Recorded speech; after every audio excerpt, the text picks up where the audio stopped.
La Syrie tiendra aujourd'hui ses premières élections parlementaires depuis la chute de Bachar al-Assad, au milieu des préoccupations concernant l'inclusion et des retards successifs. Il n'y aura pas de vote direct pour l'Assemblée populaire, qui sera responsable de la législation pendant une période de transition, écrit la BBC. À la place, des collèges électoraux choisiront les représentants pour les 2 tiers des 210 sièges. Le président intérimaire Ahmed al-Shara nommera le reste. L'ancien président Bachar al-Assad, qui a longtemps été au pouvoir, a été renversé par les forces de Shara il y a 10 mois après une guerre civile de 13 ans, rapporte BuzzPlus.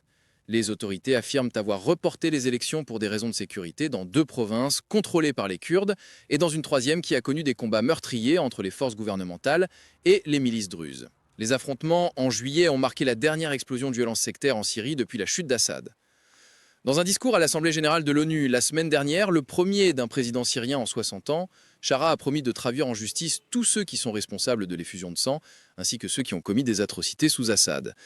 Il a également promis que la Syrie est maintenant en train de se reconstruire en créant un nouvel État, en construisant des institutions et des lois qui garantissent les droits de tous sans exception. Les élections d'aujourd'hui sont supervisées par le Comité supérieur pour les élections de l'Assemblée populaire syrienne, dont les 11 membres ont été choisis par le président en juin.